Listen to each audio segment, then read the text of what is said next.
ya Tuhanku, dengarlah seruku,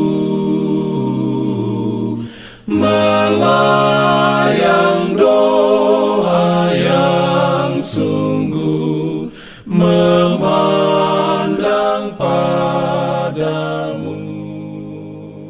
Salam sejahtera bagi kita semua. Shalom, selamat pagi. Kami dari Pionir Sario Media Ministry kembali menyapa saudara-saudara semua dalam program Renungan Pagi. Sebelum lanjut, mari kita berdoa. Allah Bapa yang bersemayam dalam tahta kerajaan sorga, Allah yang penuh kasih, terpujilah nama-Mu ya Tuhan. Di pagi hari ini kami dapat kembali bangun dengan tubuh yang segar, dengan napas hidup yang Engkau berikan.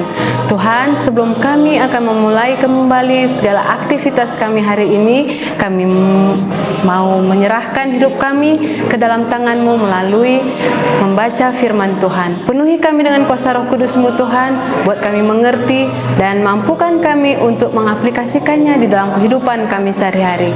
Ampuni dosa kami ya Tuhan. Kami berdoa melalui nama anak-Mu Yesus Kristus, penebus kami dari dosa. Amin.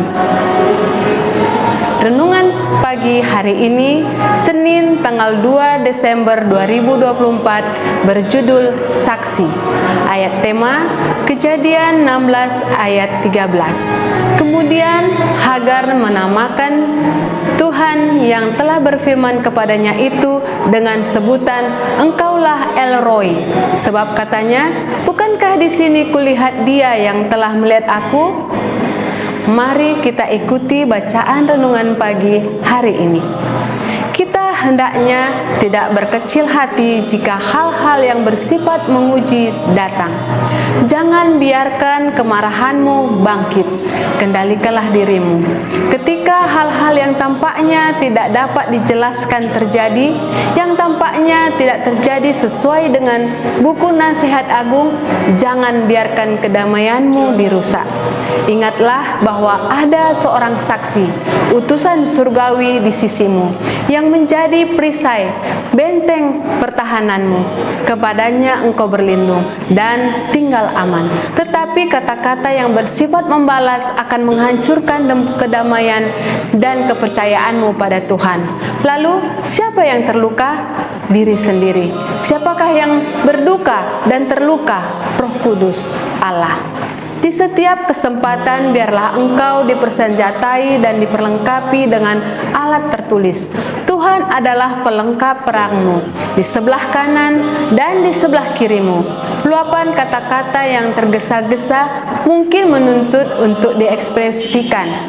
Tetapi katakanlah, tidak, saya tidak akan menginjakkan kaki saya di wilayah iblis. Saya tidak akan mengorbankan kedamaian dan kehormatan saya sebagai anak Tuhan. Saya akan tetap berada di satu-satunya jalan yang aman, dekat di samping Yesus yang telah melakukan banyak hal untuk saya. Jangan terkejut jika perubahan-perubahan besar terjadi.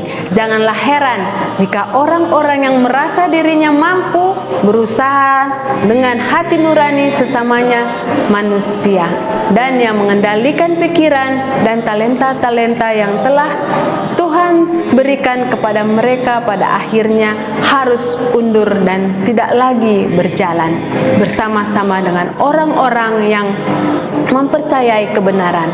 Kebenaran membuat tuntutan yang terlalu besar bagi mereka. Ketika mereka mendapati bahwa mereka harus mati terhadap diri sendiri dan ingin hidupkan prinsip penyangkalan diri, mereka menjadi tidak senang karena mereka tidak dapat memuaskan hasrat penuh ambisi mereka untuk mengendalikan orang lain. Tabiat asli mereka akan kelihatan. Beberapa dari mereka akan membuat iman mereka karam sepenuhnya Memang mereka berasal dari antara kita, tetapi mereka tidak sungguh-sungguh termasuk pada kita. Kata Yohanes, dalam itu akan terjadi lagi.